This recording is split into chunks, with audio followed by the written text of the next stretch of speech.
Hello student, मैं इस video में आपको ज्यामिति के कुछ कॉन्सेप्ट बताने जा रहे हैं, क्योंकि इसके बाद हम आपको क्लास 10वीं के कुछ जो प्रमेय है वो बताएंगे। तो प्रमेय बताने के पहले जो कुछ कुछ फंडामेंटल्स यानी कि जो कुछ कुछ बेसिक चीज़ें होती है उसको समझना ज़रूरी होता है। तो उसी में से है ये वीडियो, उसी के लिए बनाया गया है। मतलब इसमें थोड़ा बेसिक बताया जाएगा, कौन वगैरह क्या होता है वो तो जानते होंगे आप लोग, 10वीं क्लास में आ गए तो इससे पहले वाले में कौन तो पढ़े होंगे कौन वगैरह क्या होता है नहीं होता है। तो हमने इस वीडियो में आपको वही थोड़ा सा रिवाइज करा रहे हैं। समरूप क्या होता है, सर्वांगसम क्या होता है, कैसा होता है, वही हम बताएंगे। इसके बाद वाले वीडियो में स्टार्ट कर देंगे प्रमेय क्लास 10वीं के, जो बिहार बोर्ड में 5 नंबर के पूछता है और ऐसे 1-2 नंबर में पूछेगा, उससे भी 10-15 नंबर तक आता है क्वेश्चन। तो यहाँ पे जो दिखाई दे रहा है ये एक लाइन है, ये दूसरा लाइन है और ये तीसरा लाइन है। ये है तो जो ए बी है और सी डी है वो एक दूसरे के समानांतर है। जब ऐसे ऐसे दो रेखा रहे तो उसको हम समान अंतर दिखाई दे रहा है, ये दिखाई दे रहा है। ए बी इसी साइड जा रहा है, ए बी इसी साइड जा रहा है। अरे समझ में। अब ये रेखाखंड है, ऐसे जनरली रेखा ही बोलते हैं। ये रेखाखंड है जिसका 2 अंत बिंदु हो वो रेखाखंड कहलाता है। तो यहाँ पे ए बी और सी डी क्या है, समांतर रेखा है दोनों। अब ये जो EF है इसको हम त्रियक छेदी रेखा कहते हैं, त्रियक रेखा भी कहते हैं, जो कि ये दोनों को यहाँ पे और यहाँ पे काट रहा है। इसको भी हम दे देते हैं, इसको देते हैं कहाँ पे, O बिंदु पे काट रहा है। इसको क्या देते हैं, इसको देते हैं P बिंदु पे काट रहा है। तो एक कोण का मान दे दिए, 1 दिए, 2 दिए, 3 दिए, 4 दिए, 5 दिए, 6 दिए, 7 दिए, 8 दिए। ये सब क्या है, कोण का मान है। कोण, ये जो कोण बन रहा है इसका मान 1 है, ये जो कोण बन रहा है इसका मान 2 है, ये जो कोण बन रहा है इसका मान 3 है, ये जो कोण बन रहा है इसका मान 4 है, ये जो कोण बन रहा है इसका मान 5, 6, 7, 8। ये सब कोण का मान है, डिग्री में होता है, सब डिग्री में है। विदाउट डिग्री का कोण का मान नहीं होता। अब इसमें हम बताएंगे कि ये वाला कोण अपन अपोजिट साइड के, मतलब अपन सामने वाले कोण के बराबर होता है। मतलब दो रेखा है, ये इसे काटा तो एक कोण और एक कोण बराबर होता है, जो कि यहाँ हमने बताया है। देखिए ये है तो एक दूसरे के बराबर होगा, ये भी एक दूसरे को बराबर होगा।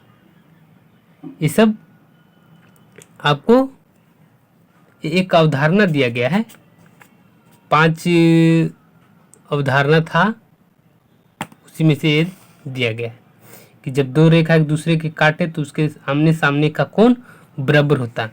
और इस कोण को क्या कहते हैं, इस कोण को हम सम्मुख कोण कहते हैं। क्या कहते हैं, सम्मुख कोण। तो देखिए कोण 1 बराबर कोण 2, कोण 1 और एक कोण 2 के बराबर होगा, तो ये कौन सा कोण है, सम्मुख कोण है। वैसे ही कोण 3 कोण 4 के बराबर होगा, तो ये कौन सा कोण है, ये भी सम्मुख कोण है।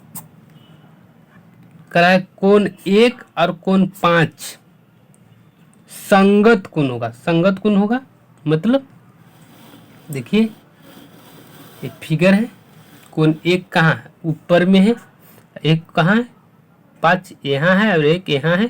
तो जो ऊपर वाला है और ये वाला है, ये कोण संगत कोण कहलाता है। ये वाला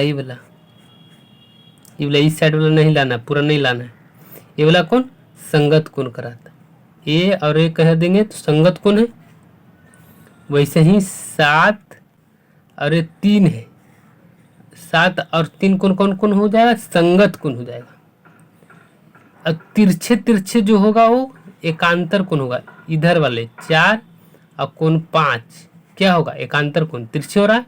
इधर वाले 6 और ये 3 कौन होगा, एकांतर कोण होगा। ऐसे समझ में। वही हमने यहाँ तो प्रूफ नहीं कराएंगे, क्लास 9th में पढ़ाया जाता है ये सब थ्योरम में, प्रूफ करना है एकांतर कोण और ये सब कोण। देखिए यहाँ पे लिख दिए, ये सब क्या है, एकांतर कोण है।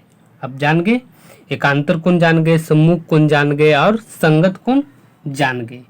और एक कोण और होता है, कोण तो भी और है लेकिन जो जो आपको यूज होगा हम उसी के बेसिस पे बताने जा रहे हैं, यानी कि पूरा हम बता रहे हैं, एक वीडियो में पूरा थोड़ी होगा। कोण ज़्यादा कितना मतलब कोण कम नहीं होता है, हर प्रकार का कोण होता है। ऐसे कर देंगे तो बहिष कोण है, ऐसे ऐसे होता है, उस पर नहीं जा रहे हैं क्योंकि आप 10वीं क्लास में पढ़ रहे हैं तो वो सब आप ऑलरेडी जानते होंगे। अब यहाँ पे है, अब तो जान गए कि ये एकांतर है, ये एकांतर है, तो एकर और एकर जोड़, एकर और एकर जोड़ 180 डिग्री होगा। इसको क्या कहते हैं, अंतः कोण कहते हैं। तो अंतः कोणों का योग 180 डिग्री होता है। अगर जो आपको ऐसा साइन मिले, इस तरह के चिन्ह मिले, तो आप क्या कहेंगे कि ये समरूप है। अगर जो आपको दो बराबर के बाद ऐसा चिन्ह मिले तो आप क्या कहेंगे, ये सर्वांगसम है। यहाँ पे सर्वांगसम के बारे में भी बता दी है, समरूप के बारे में भी बताएंगे। तो सर्वांगसम क्या है, एक त्रिभुज ABC है, एक त्रिभुज DEF है। ये दोनों त्रिभुज सर्वांगसम कब होगा, जब त्रिभुज एक का कोण, ऊपर वाला कोण, तो त्रिभुज ABC का ऊपर वाला एक कोण, त्रिभुज DEF का ऊपर वाला D कोण एक दूसरे के बराबर हो, तो इसको कहते हैं संगत। ऊपर वाला तो ऊपर वाला ही लेंगे, इधर वाला तो इधर वाला ही लेंगे, इधर वाला तो इधर वाला ही लेंगे, तो इसी को कहते हैं संगत। तो कोण B कोण E के बराबर है। देखिए त्रिभुज ABC में आए हैं और कोण B इस साइड वाला ले रहे हैं, तो त्रिभुज DEF में भी इस साइड वाला ही लेंगे, कोण E है। तो कोण B कोण E के बराबर होगा, कोण C कोण F के बराबर होगा। अब आपको संगत के बारे में समझ गए होंगे कि दो लड़का है, यानी दो पर्सन है, लड़का ही नहीं हो सकता, लड़की भी हो सकता है। तो दो पर्सन जो है, एक के बायां हाथ तो दूसरा के भी बायां हाथ ले ले तो क्या कहेंगे, संगत है। ऐसे समझ में कि पहला का बायां हाथ दूसरा के बायां हाथ है, ये नहीं कि पहला का बायां हाथ दूसरा का दायां हाथ कहेंगे तो आप फिर कहेंगे कि ये दोनों हाथ संगत है, तो संगत नहीं होगा। पहला का बायां हाथ दूसरा का बायां हाथ होना चाहिए। संगत मतलब संगत ऐसे भी जानते हैं, क्या आदमी का संगत जानवर से हो सकता है, उससे कम्युनिकेशन कर सकता है, मतलब बातचीत नहीं कर सकता है। संगत तो आदमी का संगत आदमी से ही होना चाहिए। तो बायां का संगत बायां से होगा, दायां का संगत दायां से होगा, तभी इसे संगत कहेंगे, मतलब कंपेयर होगा। मतलब ज़्यादा बोल देंगे तो थोड़ा, ज़्यादा बोलने से ज़्यादा नहीं समझ में आता, काम की चीज़ बोलना चाहिए, इसलिए मैं ज़्यादा नहीं बोलूँगा। इसका ये भी ले रहे हैं तो इसका भी क्या लेंगे, होना चाहिए DE होना चाहिए, बराबर होना चाहिए। AC तो इसका भी DF बराबर होना चाहिए। BC तो इसका भी EF क्या होना चाहिए, बराबर होना चाहिए। तो हम क्या कहेंगे कि इसका संगत कोण बराबर है, इसका संगत भुजा बराबर है, मतलब दोनों का संगत कोण संगत भुजा बराबर आ गया, तो हम क्या कह देंगे कि सर्वांगसम है। अब समरूप पे जाते हैं। कुछ समरूप आकृतियां, यदि किसी दो या दो से अधिक आकृति, ध्यान से समझना है इसको, करा किसी दो या दो से अधिक आकृति की आकार समान, मतलब आकार बराबर हो। आकार मतलब जैसे एक त्रिभुज है तो दूसरा भी त्रिभुज ही होना चाहिए, तो इसको आकार करें। जैसे एक कटोरा होता है, कटोरा का आकार अलग होता है, बाल्टी का आकार अलग होता है। आकार का मतलब समझना है हमें। तो आकार मतलब देखने में कैसा लग रहा है, दोनों देखने में एक लग रहा है तो उसको आकार कहते हैं। जो देखने में कैसा लगता है उसे आकार कहते हैं। जैसे थाली है और कटोरा है, तो दोनों डिफरेंस कैसे, क्योंकि आकार अलग है, थाली का आकार अलग होगा, कटोरा का आकार अलग होगा। ऐसे समझ में। तो जब कोई चीज का आकार बराबर हो, लेकिन ये जरूरी नहीं कि उसका माप भी समान होना चाहिए। मतलब दो गो कटोरी ले रहे हैं, एक छोटा कटोरिया है एक बड़का कटोरिया है, तो बड़का कटोरिया में जितना पानी अटेगा या पानी या सब्जी कुछ भी ले ले, दाल, उतना ही छोटका कटोरिया में तो दाल नहीं अटेगा, मतलब माप तो बराबर नहीं है। कि जितना दाल बड़का कटोरिया में अटा उतना ही दाल छोटका कटोरिया में अटा नहीं अटेगा, क्योंकि बड़का कटोरिया में ज़्यादा दाल अटेगा, छोटका कटोरिया में कम दाल अटेगा। तो कह रहा अमाप से कोई लेना देना नहीं, अमाप उसका कैसा भी हो, लेकिन क्या हो, आकार समान होना चाहिए, कटोरी दोनों एक ही होना चाहिए, और उसमें डिफरेंस भी एकदम समान होना चाहिए। वो आगे बताएंगे, यहाँ पे नहीं बोलना है। तो अमाप भी समान हो तो ऐसी आकृति को समरूप आकृति कहते हैं। मतलब अमाप भी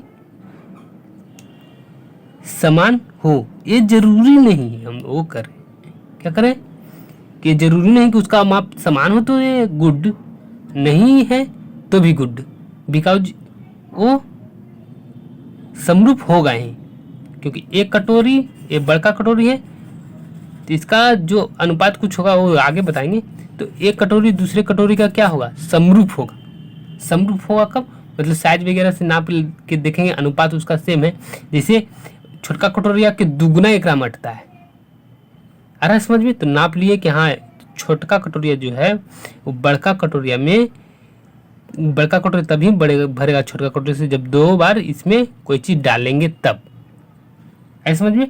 तो इसी आकृति को क्या कहते हैं, समरूप आकृति। ये नहीं कि कटोरी बड़का भी और छोटका भी दोनों बराबर होना चाहिए समरूप के लिए, समरूप के लिए ये नहीं होना चाहिए, बड़ा भी होगा और छोटा भी हो तो समरूप हो जाएगा। यहाँ देखिए ये है सर्कल, मतलब वृत्त है, एक वृत्त के अंदर 2 वृत्त है, ए भी है, ए भी छोटा है, ए बड़ा है थोड़ा, ए सबसे बड़ा है, ए थोड़ा सा छोटा है, आ रहा समझ में।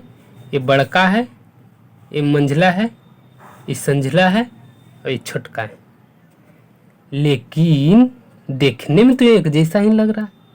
जब एक जैसा लग रहा है तो क्या कहेंगे, समरूप कहेंगे। अभी कहेंगे कि समरूप, देखने में भी एक जैसा हो तो समरूप नहीं हो सकता, क्योंकि उसका माप अगर जो डिफरेंट हो जाएगा तो समरूप नहीं कहलाएगा। लेकिन यहाँ देखने में तो एक जैसा है, तो अभी हम इसको क्या कहेंगे, समरूप कहेंगे। ये भी समरूप हो जाएगा सब, ये भी, यहाँ पे त्रिभुज भी दिया गया है, ये क्या है, एक दूसरे को समरूप हो जाए। अब ध्यान क्या देना है कि सर्वांगसम में सभी अंग उसका बराबर हो, लेकिन समरूप में ऐसा नहीं हो, देखे मेरे एक जैसा लग जाए तो हम क्या कर देंगे कि वो समरूप है। ये हमने यहाँ लिखा है कि ऊपर के स्थिति के अनुसार आकृति एक दूसरे का समरूप है। फिर क्या है, फिर लिखा है कि सभी सर्वांगसम आकृतियां समरूप होती है, परंतु समरूप आकृति सर्वांगसम नहीं होगा। तो हमने अभी तुरंत बताया है आपको कि सर्वांगसम होने के लिए उसका अंग बराबर होना चाहिए, पूरा पूरा। तो 2 कटोरिया, एक छोटा है एक बड़ा है, तो जितना बड़का कटोरिया में अट रहा है दाल उतना ही छोटका कटोरिया में अट रहा है, नहीं अट रहा है, उसका अंग इसका मतलब बराबर नहीं है, तो समरूप है लेकिन सर्वांगसम नहीं है। तो ध्यान रखना है, एकदम ये ध्यान रखना है कि समरूप आकृति सर्वांगसम हो भी सकते हैं, नहीं भी हो सकते हैं, लेकिन सर्वांगसम आकृति हमेशा समरूप होता है। ये बातें याद रखनी है समझ में। ये वीडियो भी लंबा हो रहा है, थोड़ा सा और बताते हैं, इसके बाद इसको क्लोज करेंगे, और जो बताना होगा वो दूसरी वीडियो में बताएंगे। यहाँ पे है, थोड़ा सा बता दे रहे हैं, ये 1-2 मिनट और लगेगा, 15 मिनट के हो जाएगा। लेकिन ध्यान देने की बात यह है कि, देखिए, लेकिन यहाँ ध्यान देने की बात है कि किसी भी ज्यामितीय आकृति को, ज्यामितीय मतलब समझ गए, वही त्रिभुज हो, चतुर्भुज हो, यही सब को हम ज्यामितीय कर देते हैं। बेलन हो, शंकु हो, समरूप होने के लिए 2 शर्त को संतुष्ट करना जरूरी है। मतलब 2 ले लिए, एक वृत्त लिए और दूसरा वृत्त लिए। अब उसको समरूप कहने के लिए पहले हम उसमें क्या देखेंगे, तब बोलेंगे कि वो दोनों समरूप है या नहीं। तो पहला पॉइंट में कहा है कि एक ज्यामितीय आकृति की संगत कोण दूसरे ज्यामितीय आकृति की संगत कोण के बराबर होना चाहिए। ये भुजा नहीं है, एक काटा हुआ है, हम भुजा लिख दिए थे, लेकिन भुजा तो अनुपात में होता है समरूप में। कराए कि जब एक त्रिभुज लिया दूसरा त्रिभुज लिए तो उसका संगत कोण बराबर होना चाहिए। जैसे पहला त्रिभुज का ऊपर वाला कोण दूसरा त्रिभुज के ऊपर वाला कोण के ही बराबर होना चाहिए, इसीलिए संगत मतलब हमने बताया है अभी थोड़ा सा इसी वीडियो में थोड़ा सा पहले।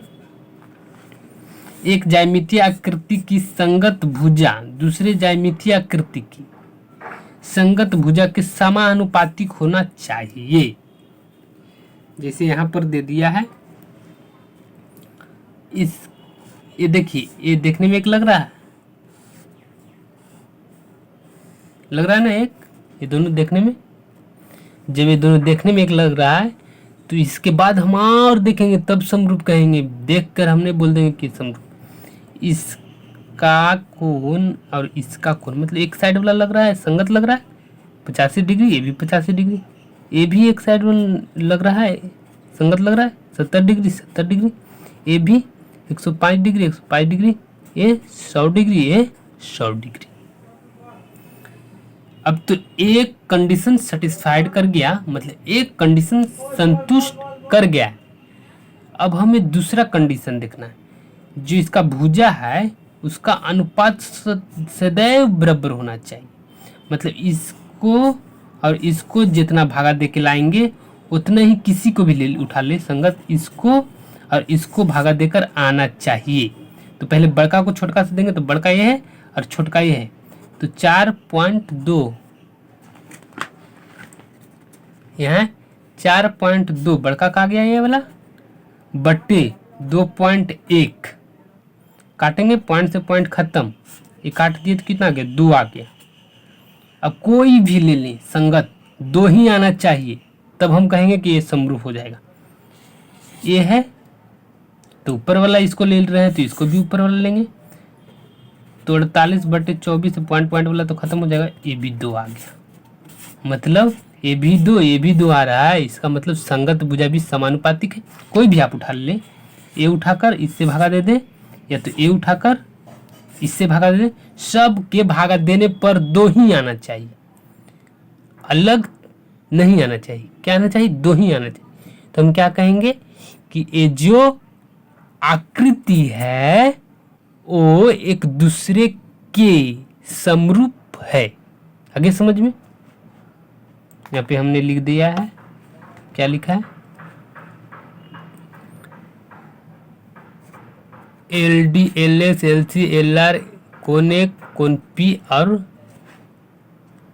कोण B कोण Q।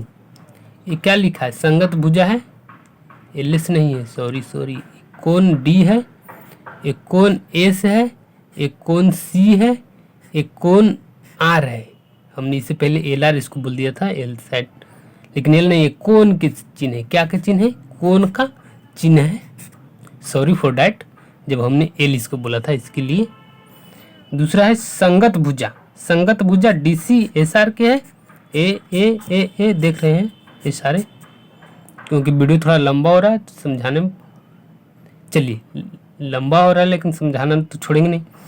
करा DC SR के संगत होगा, DC ऊपर वाला है तो दूसरा के भी ऊपर वाला भुजा लेना चाहिए, SR है हाँ।